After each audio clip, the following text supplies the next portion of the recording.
पहिले तर तुमच्या सगळ्यांचं स्वागत आहे स्टार मीडिया मराठीमध्ये. इंद्रजाल नमस्कार. इंद्रजाल फिल्म येते. सो पहिले तर काय सांगाल मला, जागेश्वर सरांना पहिला विचारायचं हां. आहे, जुळवाजुळव कशी केली होती?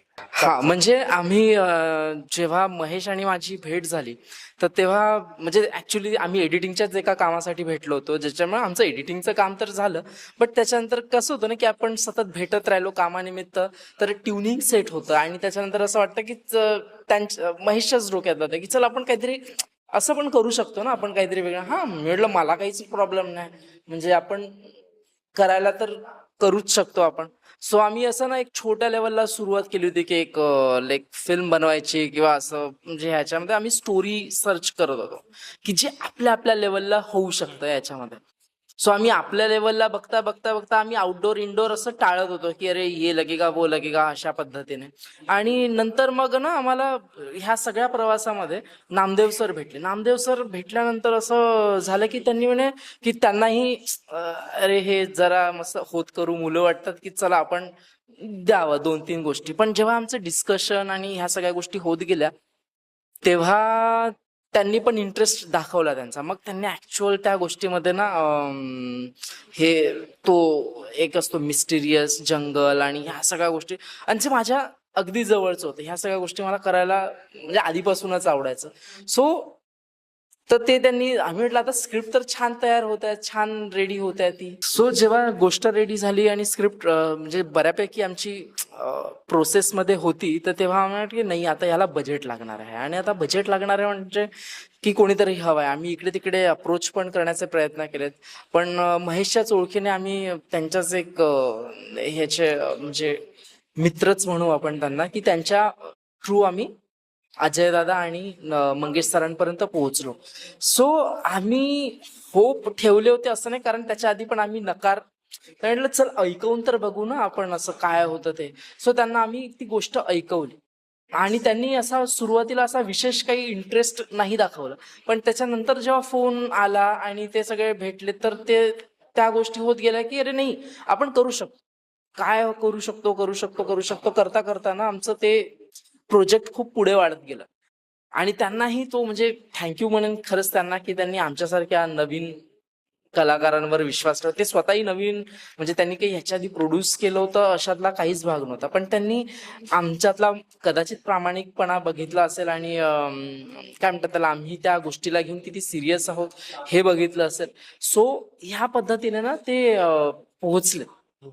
आणि मग असे एक एक एक एक एक एक एक एक करून जेव्हा काही महेशच्या ओळखीचे, काही माझ्या ओळखीचे, काही अजून टीम मध्ये आले त्यांच्या ओळखीचे, असे लोक जेव्हा कनेक्ट होत गेले ना, तर ते प्रोजेक्ट कधी एवढूशा त्या बाळाचं एवढं मोठं हे प्रोजेक्ट इंद्रजाल झालं हे आम्हालाही कळलं नाही. म्हणजे हे नंतर कळलं, पण तेव्हा कळून नंतर खूप वेळ होऊन गेला होता. पण आता आपण प्रॉपर एकदम समुंदर की बीचो बीच है, तो अभी हमें इस साइड से उस साइड जायचंच आहे आपल्याला त्या याच्यामध्ये.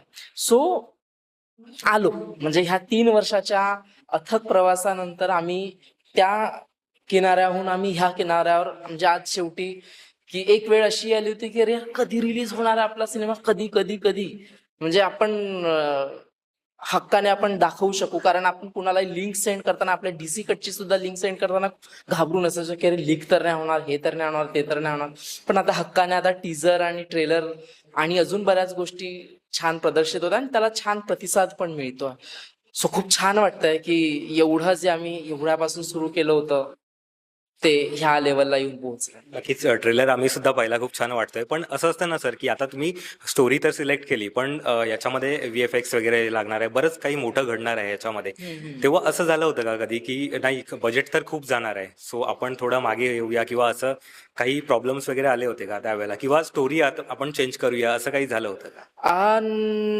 हा, म्हणजे असं आम्हाला आमच्या साईडने वाटलं होतं की आपण चेंज करूया, पण तेच म्हटलं की आमचे प्रोड्युसर माहिती नाही ते काय एका वेगळ्या जागेवरून आले होते कदाचित. ते त्यामुळे तुम्ही माघार, आम्ही आहोत इथे, म्हणजे त्यांनी माहिती नाही काय प्रत्येक वेळेला ज्या ज्या वेळेला आम्हाला असं वाटतं की अरे आता आम्ही पडतोय किंवा आता आम्हाला कुणाच्या तरी आधाराची गरज आहे, किंवा कुठं एक तो जो मॉरल सपोर्ट असतो ना, म्हणजे एज वाईज पण म्हणा किंवा एक फायनान्शियल तर ऑब्व्हियसली असतोच, पण एक तो जो ना की तुम्ही करा तुम्ही, म्हणजे ते ज्या पद्धतीने बोलायचे ना की तुम्हाला काहीही कमी पडू देणार नाही. आम्हाला जेवढं जमेल तेवढं आम्ही पूर्ण करणार. आणि जेव्हा प्रोड्युसर स्वतः असं एक वाक्य बोलतो ना, सो एक आपण जो कलाकार की जिथून आपण खूपच जुगाडवाली कामं करून जेव्हा वर येतो, तर अशा व्यक्तीला अशी व्यक्ती भेटणे हे लाईक स्वप्नातलाच माणूस म्हणेन मी, की असे जेव्हा लोक भेटतात. महेश, तुझ्याकडे येईल की तू सुरुवातीला सांगितला होता जेव्हा ट्रेलर लॉन्च झाला होता की इथूनच माझी सुरुवात झाली होती आणि आता इथेच माझा ट्रेलर लॉन्च होतोय. हे खूप म्हणजे भरून येण्यासारखं आहे. सो काय सांगशील की त्याबद्दल ती तुझी प्रोसेस कशी होती तिथून तिथपर्यंत जाण्याची? हा म्हणजे ज्या ठिकाणी आपला ट्रेलर लॉन्च इव्हेंट झाला ते रवींद्र नाट्य मिनी थिएटर. तर माझा प्रवास एकांकिकेपासून सुरू झालाय. त्याच इमारतीमध्ये मी अभिनयाचे धडे गिरवले. वामन केंद्रे सरांचा मी शिष्य आहे. तिकडेच मी अभिनयाचे धडे गिरवले. तिथे अनेकदा परफॉर्म केलं. तिथे पाहून इतरांचे परफॉर्मन्स पाहिले आणि तिथेच ट्रेलर इव्हेंट जेव्हा आपल्या सिनेमाचा होतो तर ते एक सर्कल पूर्ण झाल्याचा एक फील असतो ना, आणि खूप इमोशनल तो मोमेंट होता माझ्यासाठी. त्यामुळे आपण इतके दिवस जे स्वप्न पाहतो ते एका पॉइंटला पूर्ण होतं. त्यामुळे ती आलेली ती भावना दाटून आली होती आणि खूप भारी वाटतं की आपण सुरुवात केली आणि आपल्याला जिथे पोहोचायचं होतं त्या पहिल्या पायरीला आपण स्पर्श केला आता. तर खूप भारी फिलिंग आहे सध्या. नक्कीच. आणि कसं असतं की आपण म्हणजे आता त्या जागेवरून काम करून पुन्हा आपण तिथेच येऊन आपलं प्रोडक्ट लॉन्च करतोय किंवा हे खरंच भरून येण्यासारखं आहे. सो त्याच्या आधी तू पण सांगितलं होतास की या फिल्मसाठी वेगळी आधी कास्टिंग झाली होती, नंतर तुझी झाली होती. काय किस्सा आहे तो नक्की? नाही, ऍक्च्युली काय होतं, मी माझे एक मित्र होते, ते जागेश्वर सर, आम्ही एकत्र आहे ना असं काहीतरी बनवूया आपण. चला आपण आपल्या स्केलवर आपल्या कुवतीनुसार काहीतरी बनवूया, कारण कोविड नंतरचा तो काळ होता. असा एक आमचा प्रयत्न सुरू होता, आमचा विचार सुरू होता. मग त्या दरम्यान मग सहज गेले की आम्ही गोष्टी शोधत गेलो. गोष्टी आम्हाला पाहिजे तशा मिळाल्या वगैरे वगैरे. मग त्यात ज्या वेळेला स्क्रिप्ट आमची फायनल झाली त्याच्यात मी वेगळे कॅरेक्टर करणार होतो त्यामध्ये. ते सर सांगतील तुम्हाला त्याविषयी. मग त्यामध्ये जे मेन कॅरेक्टर होतं माझं होतं, कीर्तीचं होतं, किंवा जे मेन विलन आहे त्याच्यासाठी सेलिब्रिटीसाठी नॉन फेसेससाठी सरांचा प्रयत्न सगळा चालू होता. बोलणं चालणं सगळं सुरू होतं. दरम्यानच्या वेळात मी पूर्ण प्रोसेस असल्यामुळे मला कॅरेक्टरच्या डेप्थविषयी सगळ्याच गोष्टीविषयी खूप म्हणजे सगळंच प्रॉपर माहिती होतं. ज्यावेळेला सडनली मला सरांनी अप्रोच केले की अरे बाबा असं असं होतंय, आपण आता लोकेशनवरून तिकडे शिफ्ट होतोय. पालघरवरून आम्ही महाबळेश्वर तापोळीला डायरेक्ट शिफ्ट झालो काही कारणास्तव. मग त्यावेळेला ज्या नोन ऍक्टरशी सरांचं आणि प्रोडक्शनचं बोलणं झालं होतं त्या गोष्टी काही डिस्प्यूट झाल्या, काही तारखा किंवा सगळ्या गोष्टी नाही ते झालं. मग सर म्हणाले की आपण आता या गोष्टीच्या नाद सोडूया, आणि असं असं मला वाटतंय की मी हे पहिलं तुझ्याशी बोलतोय, मला तुझा कॉन्फिडन्स पाहायचा आहे. जर तू मला कॉन्फिडन्स तो दिलास तुझ्या बाजूनी तर मग मी प्रोडक्शनशी आणि सगळ्यांशी बोलेन. म्हणलं सर अशीच जर गोष्ट असेल तर मला आवडेल करायला. मला असं कुठेच वाटत नाही की मी हे कॅरी करू शकत नाही किंवा मी हे पोर्ट्रे करू शकत नाही. तर माझ्या बाजूने मी त्यांना कॉन्फिडन्स दिला. त्या कॉन्फिडन्सवर त्यांनी विश्वास ठेवला आणि खूप छान पद्धतीने मला त्यांनी ग्रूम केलं, मला खूप चांगलं मार्गदर्शन केलं. आणि मग मी ज्यावेळेला मला हे कॅरेक्टर अप्रोच झालं त्यानंतर मी ती स्क्रिप्ट त्या पद्धतीने वाचण्याची सुरुवात केली. त्या दृष्टीने मी ती बघायला सुरुवात केली. अनेक प्रश्न येत होते मनात, अनेक प्रश्न जे मी सरांना विचारायचो त्या सगळ्या प्रश्नांची उत्तरं त्यांनी मला वेळोवेळी योग्य ती दिली. आणि मग मला ती जर्नी सोपी होत गेली. म्हणजे तो ग्राफ तयार करताना मला त्या सगळ्या गोष्टी सोप्या होत गेल्या. माझ्यासाठी सगळ्यात महत्वाचं, कारण आपण थिएटरचं आहे तर आपल्याला माहिती असतं की कॅरेक्टरचं बिल्ड कसं करायचं वगैरे.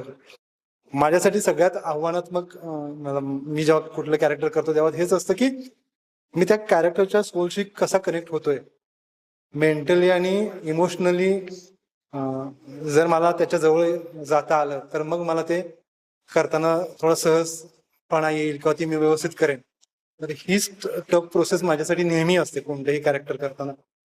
जेवढी मी आतापर्यंत कॅरेक्टर केली रंगभूमीवर, तर तीच एक आव्हानात्मक गोष्ट माझ्यासाठी नेहमी राहिलेली आहे, पुढेही राहील.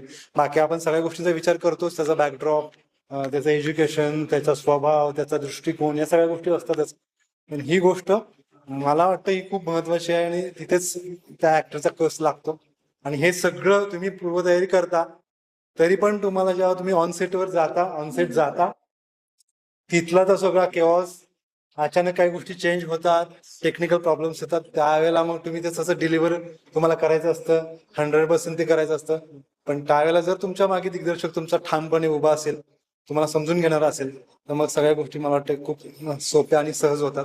आणि मी खरंच खूप आभारी आहे सरांचं की प्रत्येक वेळेला ते माझ्या मागे उभे राहिले. मला असं कुठेही त्यांनी जाणवू दिलं नाही की अरे बाबा मी तुझ्यावर अविश्वास, हे मला कुठे असं वाटतं की तू करशील की नाही वगैरे वगैरे, असं प्रचंड ठाम विश्वास ठेवला आणि नेहमी मला सपोर्ट केला.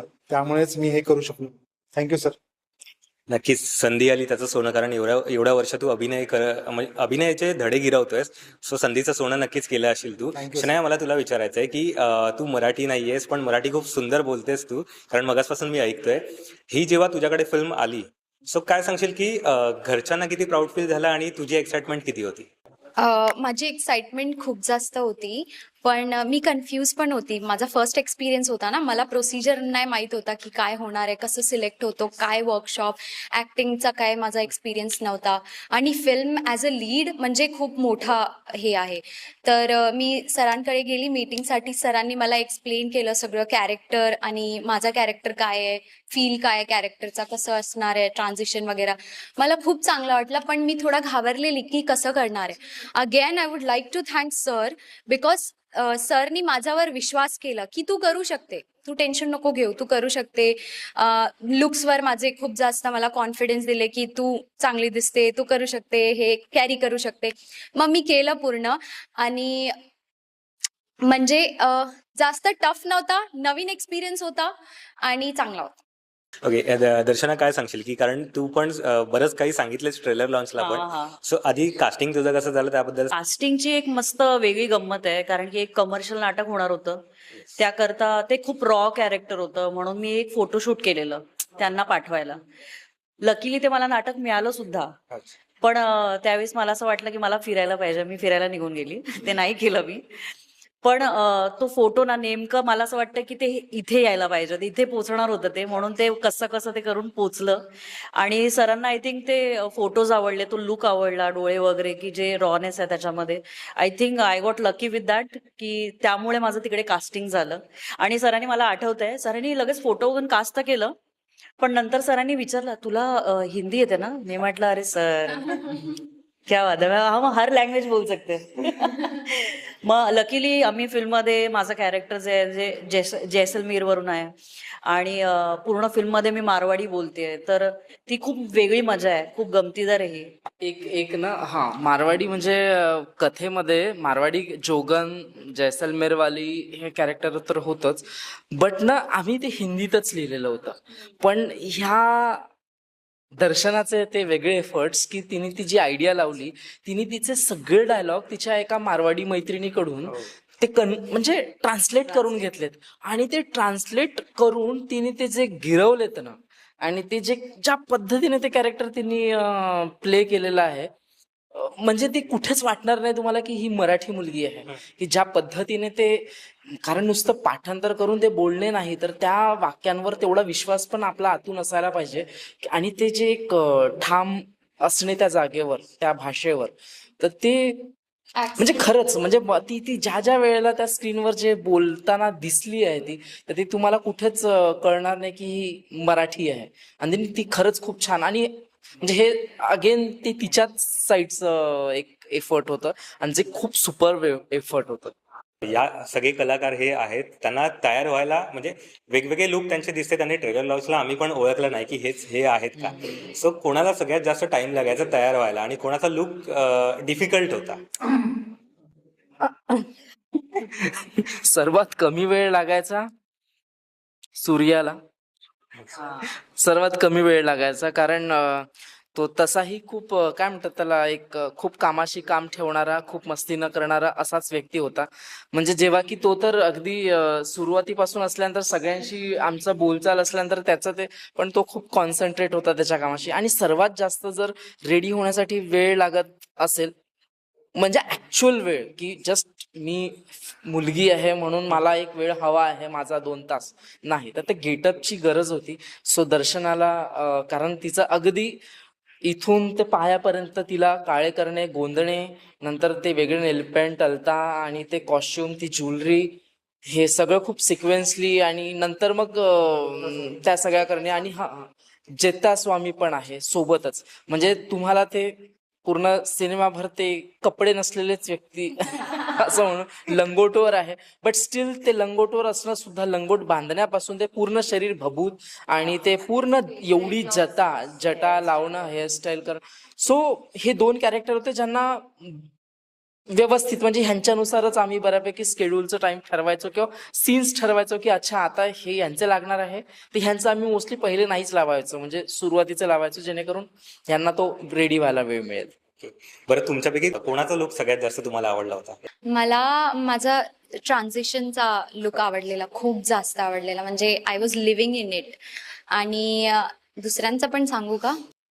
अलकचा अलक राहुल कुलकर्णी म्हणून आहे एक ऍक्टर, माझा को ऍक्टर. आणि त्यांचं नाव फिल्ममध्ये अलक आहे.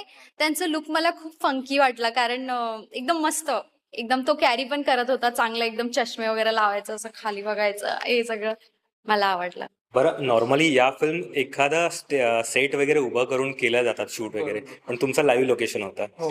किती डिफिकल्टी आली याच्यासाठी? म्हणजे आता जर आपण विचार करतो की आज जाऊन शूट करायचं आहे, उद्या जास्तच ऊन असेल किंवा पाऊस किंवा काही वेगळं म्हणजे नॅचरली काही तिथेच घडलं असेल, सो काय सांगाल की त्याबद्दल, की असं काही घडलंय का? हा, म्हणजे सेटवर काम करणे हा प्रकार खूप, कारण हे सगळं आपल्या कंट्रोलमध्ये असतं. मग तिथला लाईट असो वा तिथलं टायमिंग असो, काहीही असो. पण जेव्हा आपण जंगलामध्ये जातो आणि तिथल्या गोष्टींची आपल्याला माहितीच नसते, आपण रेकीमध्ये फक्त ती तेवढी जागा बघतो, आपल्याला ते खूप आपल्या शॉर्ट सीन पुरतं बघतो, पण त्याच्या आजूबाजूचा एरिया तो किती आहे, तो कसा आहे, आणि तो किती, जसं आता आम्ही त्या गुफेमध्ये शूट करायला गेलो होतो, पण त्या गुफेत जेव्हा पहिल्यांदा गेलो होतो तेव्हा पायांचे ठसे, जसं म्हटलं होतं की पायांचे ठसे दिसले होते, हे सगळं ठीक आहे, पण शूट करता करता तिथे हे लक्षात आलं की तिथे एवढे छोटे छोटे बारीक बारीक इन्सेक्ट्स होते की जे दिसत पण नव्हते, आणि ज्याच्यामुळे स्किन रिॲक्शन झाले होते बऱ्याच. मला इथे डोळ्यांपर्यंत हे सगळं झालं आणि बऱ्याच लोकांना झाले होते ते. सो आणि बऱ्याच ठिकाणी जसं आता ते वॉटरफॉलचं जे आहे, तर ते जमीन पातळीवरून लिटरली 1-1.5 किलोमीटर आतमध्ये जाऊन आपण, म्हणजे येतो योनियोगी सिद्धीवाला सीन असो किंवा अजून वेगळा वॉटरफॉल वाला सीन असो. सो हे लोकेशन्स आणि तर डिफिकल्ट तर होतं, आणि ऍक्च्युली प्रत्येकच लोकेशन तसं होतं की कुठलंच असं इझी आपण ह्या रस्त्यावरून उतरलो, एक क्वचित 1-2 सीन असे झाले असतील की रस्त्यावरून उतरलो आणि बाजूला शूट केला असेल, बट ऑलमोस्ट 98-99% सिनेमा आम्हाला मेन रस्त्यापासून पूर्ण क्रू, पूर्ण सामान घेऊन आतमध्ये जावं अशाच जागेवर जाऊन आम्ही केलेलं. बरं, मुलींना जास्त भीती वाटत असते की गुफा वगैरे किंवा काही असेल, सो तुम्ही कसं सर्व्हायव्हल केला तिकडे? मी कसं सर्वाय तिकडे काय घाबरत नव्हती मी. टीम आमचा होता, पूर्ण टीम होता तिकडे. मग थोडासा असं भीती वाटायचा मला, असं स्पिरिच्युअली नाही म्हणतात, काय म्हणतात ते, हॉन्टेड हॉरर एक्सपिरियन्सेस मला ते खूप जास्त, असं मी असं बोलू शकते. मी विचार पण करते की नाही, जर असणार नाही तिकडे तर मी विचार करते, अरे उधर है उधर असं. तर काय म्हणतात, हा, गुफामध्ये मला थोडं असं वाटलं की काहीतरी हॉन्टेड आहे सर, लवकर करूया, लवकर पॅकअप करूया, थोडासा विचार केला मी. त्यानंतर हे लोक मस्त आराम करतायत तिकडे, ऍक्शन डायरेक्टर ओरडतायत जोरात जोरात, तिकडे लोहबान खूप जास्त, हे ते, मग मला काय हे वाटलं नाही. या गोष्टी, या मागची पार्श्वभूमी घाबरण्याची अशी असू शकते. कारण ज्या गुफा होत्या तिथे आम्हाला ऑलरेडी लोकांनी सांगितलं होतं की तिकडे अस्वल वगैरे असतं, आणि त्या पूर्ण जंगलात होत्या, आणि एवढ्या मोठ्या गुफा की 2-3 हजार माणसं आतमध्ये व्यवस्थित झोपू शकतील, बसू शकतील, एवढ्या मोठ्या गुफा. आणि ज्या वेळेला आम्ही शूटच्या सकाळी जायचो किंवा रेकीच्या वेळेला पण जेव्हा सर जायचो, ते वेगवेगळ्या प्राण्यांचे ठसे वगैरे दिसायचे, त्याचे किस्से ऑलरेडी सरांनी सांगितले होते, त्यामुळे हिने घाबरणं स्वाभाविक आहे. आणि नुसती ती गुफा मोठी नव्हती, तर त्याला काय म्हणतात, त्याला एक सब गुफा पण होती आतमध्ये गेली, हा, अजून एक म्हणजे आणि आमचे लाईट्समॅन किंवा लाईट्स लावायला किंवा अजून बाकी आर्टवाले जे लोक आहेत ना, ते बऱ्यापैकी तिथे म्हणजे आमचं नाही जाणं झालं तसं, बट ते लोक जाऊन आले त्या याच्यामधून की त्यांच्या गरजेच्या गोष्टीसाठी म्हणा किंवा दगडांच्या बाबतीत म्हणा किंवा लाईट्स लावण्याच्या बाबतीत, तर ते तो छान एक्सपिरियन्स. बरं सर, आता हे तुम्ही सांगताय की लोकेशन ऑन लोकेशनच्या वेळेला बघत होतात, पण जेव्हा तुम्ही रेकी करायला गेलात तेव्हा ही पूर्ण टीम नव्हती तेव्हा हा तेव्हा ही पूर्ण टीम नव्हती. तेव्हा आम्ही काय म्हणतात त्याला आमचे खूपच क्वचित एक 7-8 लोकच आम्ही होतो. जी पहिली गुफा आहे तर ती आम्हाला दिसली म्हणजे, आणि दुसऱ्या गुफेच्या वेळेला ना ऍक्च्युली ती गुफा आम्ही युट्यूब एक ब्लॉग वरून आम्ही सर्च केली ती की अरे ही खूप छान वाटत आहे, कोणतरी गेलो. आणि त्याच्यात आता काही कोणी प्रॉपर लोकेशन नाही, फक्त त्या गुफेचं नावच टाकतं कोणी असं वगैरे टाकतं. पण ते साताऱ्यातले जे मित्र जे आहेत महेशचे आणि तिकडे अजून यांचे, तर ते वायाने आम्हाला ना त्या गुफेचा एक ऍड्रेस कळला की अच्छा ती ह्या भागात आहे. पण ती ह्या भागात एक्झॅक्ट आहे कुठे, तर आम्ही एक 8-10 लोकांची टीम म्हणजे अंधेरे में तीर चला रहे लिटरली, की असं माहिती नाही की आम्हाला ती त्या जागेवर आहे, पण आम्ही चालतच चाललोय. आमच्या टीम मधली एक व्यक्ती म्हणाली अरे आता नाहीये इथे, कारण चिडचिड ऊन एवढं ऊन म्हणते मी आणि आम्ही म्हणतो मी. सो आम्ही चालायचो. ते म्हणतो की नामदेव सर जे आमचे रायटर आहेत तर ते म्हणाले की अरे हम यहाँ तक आए हैं, थोड़ा सा और आगे चलते हैं और अभी है बहुत ज्यादा टाइम है. तो निघालो पण एवढं चालत गेलं लिटरली पाऊण तास 1 तास आम्ही चालत गेलो त्या जागेपर्यंत. म्हणजे असा भयान रस्ता ना की तिथे माणूस सुद्धा नाही, म्हणजे आम्ही भटकू पण शकत होतो अशा त्या जागेवर. बरं आणि सर, ती- आता तुम्ही सांगताय की त्या जागी तासभर तुम्ही चालत गेलात, हा. पण जेव्हा हे युनिट पोहोचवायचं होतं तेव्हा तिथे गाडी घेत जात नव्हती का? नाही गाडी जात होतो, त्याचा एक वेगळा रस्ता पण होता गाड्यांसाठी जो आम्हाला माहिती नव्हता. जो नंतर तिथे गेल्यानंतर आम्ही थोडीशी विचारपूस झाली, कारण ते नंतर कळलं गाड्यांसाठीचा तो पण तिथून जिथे गाड्या थांबत असते तर त्याच्या पुढे आम्हाला चालतच जावं लागत होतं.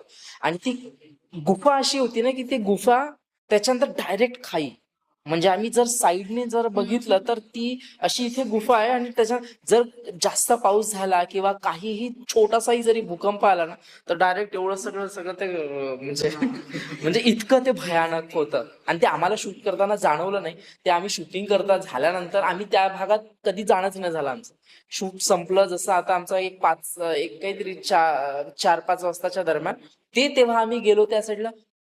असं झालं की म्हणजे आपण इथे शूट करत होतो, असं झालं होतं ते लिटरली. आणि ते किस्से leopards आणि हा म्हणजे ते तर होतच, म्हणजे लेपर्डचे तर किस्से, कारण ते आमच्या फॉरेस्ट ऑफिसर होते त्याच्यामुळे तो आमचा नाही हे झालं त्या, म्हणजे ते आम्हाला जवळ तर नाही आलं ते कधी, पण दिसलंय आम्हाला, म्हणजे आमच्या टीम मधल्या मेंबर. आणि ते गवे तो तर पार्ट आमचा होता बऱ्यापैकी, म्हणजे मूळ जंगलात गेल्यानंतर ते करायचं नाही आपल्याला काही, म्हणजे असं ते दुरूनच काहीतरी ऑब्झर्व करून निघायचं. दर्शना, तुझा काही किस्सा?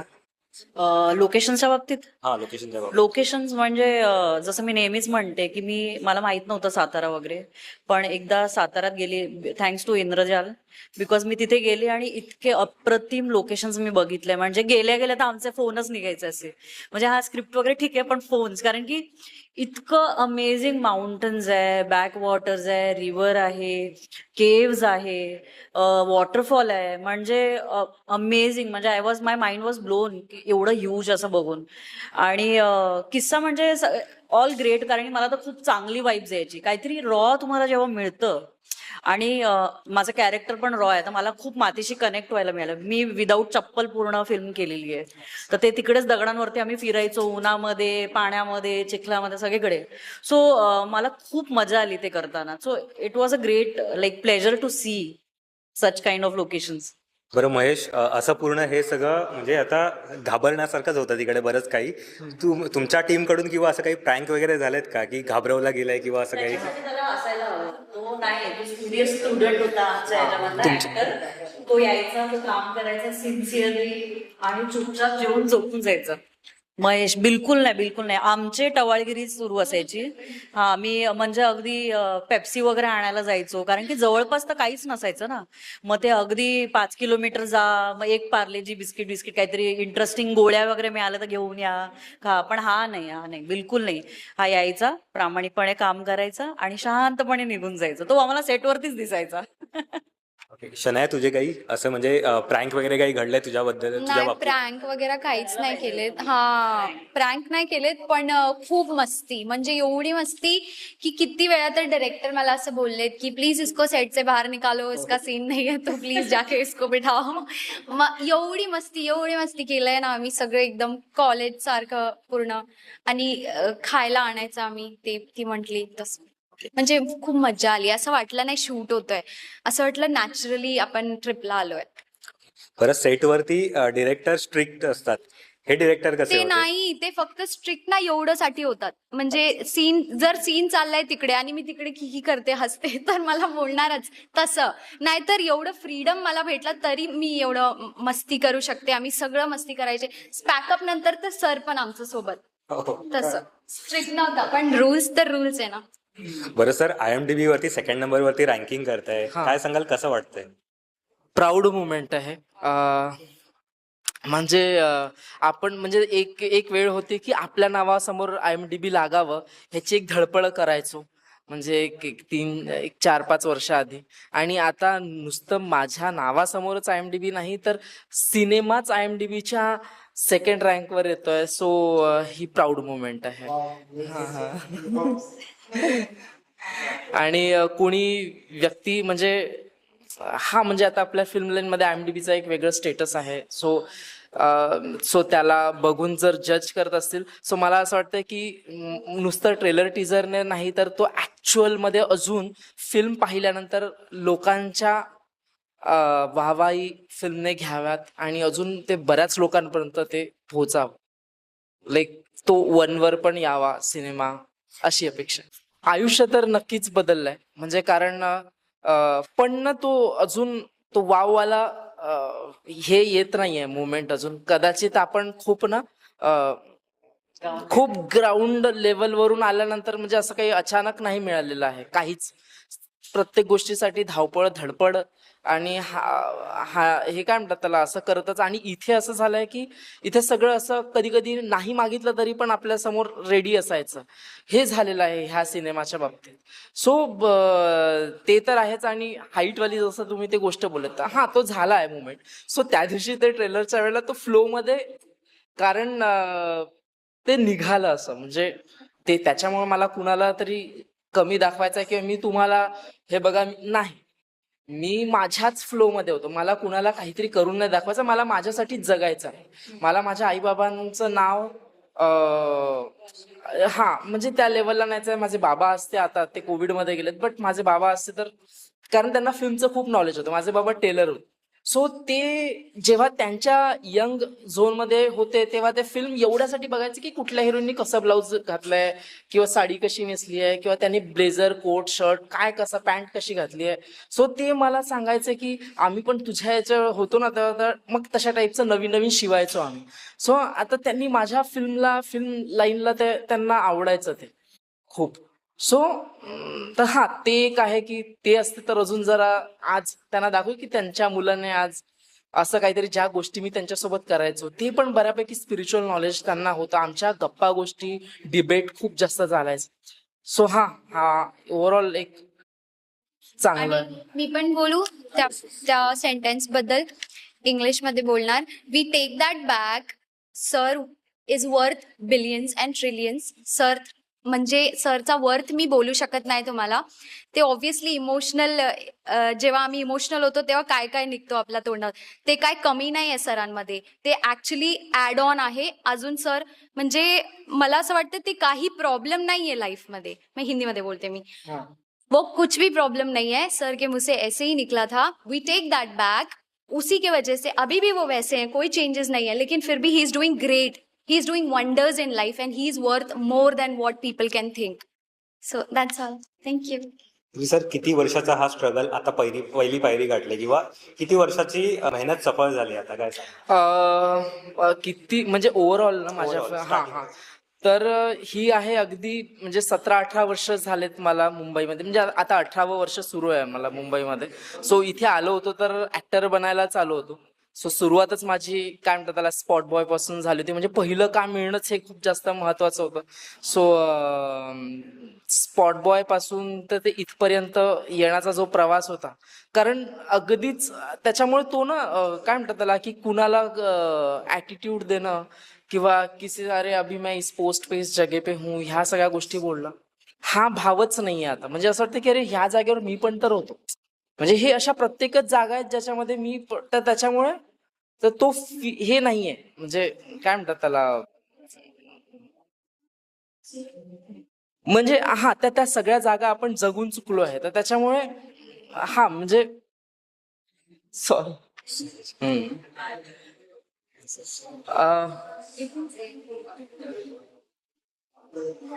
ठीक आहे. म्हणजे नाही इथेच थांबा. हा. समजू शकते सर. हा, हा. बरं मला एक सांगा की आताच तुम्ही एक कंप्लेंट केली होती की महेश जास्त सेटवरती नसायचा वगैरे, अशी कोणाबद्दल कंप्लेंट करायची झाली तर ती काय कराल? कोणाबद्दल जर करायची झाली तर?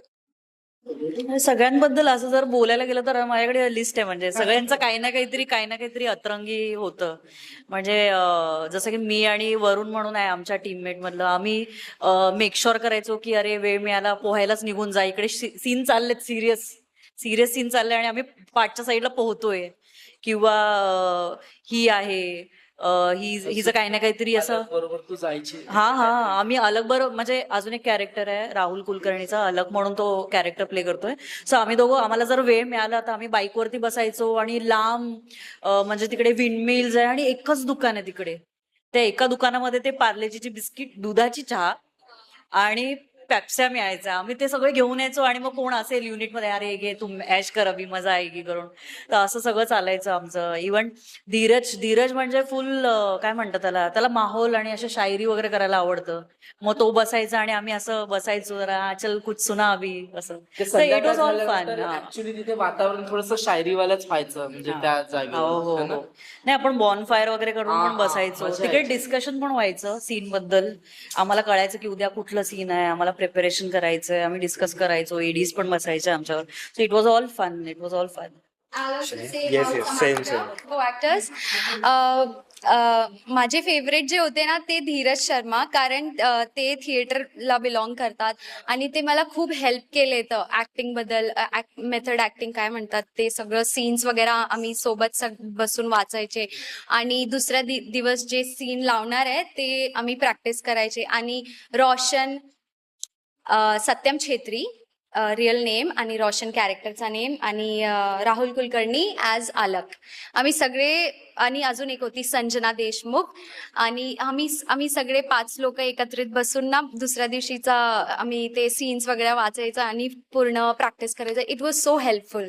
कागदचं जे कॅरेक्टर आहे धीरज शर्मा, हा ते या सगळ्यांची शाळा घ्यायची आणि हे सगळे विद्यार्थी त्यांच्या शाळेत निमूटपणे सगळं त्यांचं ऐकायचंय आणि तसं करायचंय. एक्सरसाइज करायला लावायचं, इमोशनल एक्सरसाइज वगैरे मस्त.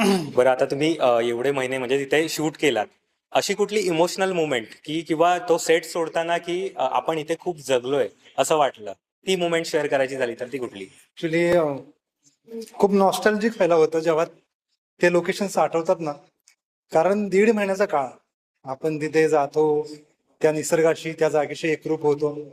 ती जागा आपल्याला भरपूर काहीतरी देते. आणि आल्यानंतर मला असं बरेचदा झालंय, नॉस्टॅल्जिक झालोय मी. अनेकदा मी जगी सरांना बोललोय, यार एक बार जाते, ये सब होने के बाद जाएंगे, 2-3 जाएंगे, रहेंगे, ते राहूया, मस्त मजा करूया. त्या जागेचं अट्रॅक्शनच काय वेगळं होतं, म्हणजे माहित नाही काय, खूप सुंदर. मी बोललो ना, सातारा जिल्ह्याच्या पर्यटनाला प्रोत्साहन देणारी ही फिल्म ठरू शकेल असं मला वाटतं. कारण ज्या पद्धतीने एवढं सुंदर सातारा जिल्हा दिसलाय, नेचर दिसलंय ना, मला नाही वाटत यापूर्वी कधी कुठल्या सिनेमात किंवा कुठे दाखवलं गेलं असेल असं. त्यामुळे खूप खूप कनेक्ट आहे त्या जागेविषयी. जागा सोडताना तर वाटत होता इमोशनल, पण मनात हे पण होतं आपण शूटला आलोय, घरी जायचंच आहे. पण यांना सगळ्यांना सोडताना मला असं वाटत होतं की फॅमिली जाते दूर. म्हणजे मला आठवण आहे, मी कारमध्ये बसलेली आणि सगळे मला बाय करतायत आणि मला असं वाटतंय नाही, मला अजून मस्ती करायचंय, अजून मला सीन्स करायचे. एक गोष्ट सांगतो, खरंच खूप छान अभिनेत्री आहे, खूप छान ऍक्ट्रेस आहे. आमचा शेवटचा दिवस होता शूटचा आणि त्या दिवशीच ही गोष्ट ऍक्च्युली बोलायला नाही पाहिजे. ज्या सख्या भावाची डेथ झाली ते सोडून गेले आणि त्यावेळेला तुझी जी अवस्था होती, पण तरी पण तिने ते काम केलं आणि ती गेली निघून. खूपच वेगळा क्षण होता तो आमच्या अख्ख्या सगळ्या शूटसाठी, तिच्यासाठी ऑफकोर्स असं त्या, पण तरी पण तिने ते केलं आणि ती मग गेली. ते खूप शिकण्यासारखं आहे. असं सक्का भाऊ जातो, त्यानंतर काय अवस्था असते आपल्याला सगळ्यांना माहिती आहे. पण तरी पण तिने केली. वाला फील म्हणजे तिने तिचं काम पूर्ण केल्यानंतरच ती ती गेली. हे जास्त पण हे लोक सोबत they took care of me in every way and they made sure कि मैं टाइम पे पहुंचू घर पे. I have to be there. तो that arrangement, travel arrangement, everything. कोई मेरे साथ जाने को तैयार था काम छोड़ के, चल मैं तेको छोड़ घर पे लेके चलता हूँ. सो ते खूप जास्त असं मी बोलली ना फॅमिली सारखंच होते ते. खरंच आम्ही भांडण पण करायचे खूप जास्त. एक दुसऱ्यांना हे पण बोलायचे की नाही ये नहीं अच्छा कर रही है, वो अच्छा नहीं कर रहा है. मेरे ऐसे तो होता था, लेकिन पण एकदम फॅमिली सारखं भाऊ बहीण कसं भांडण करतो आणि परत एकत्रित होतो तसं फिलिंग होता माझा. आणि लास्ट दिवस जे काही झालं, मी तर होती स्ट्रॉंग, पण हे लोक होते सोबत म्हणून मी जास्त स्ट्रॉंग होती.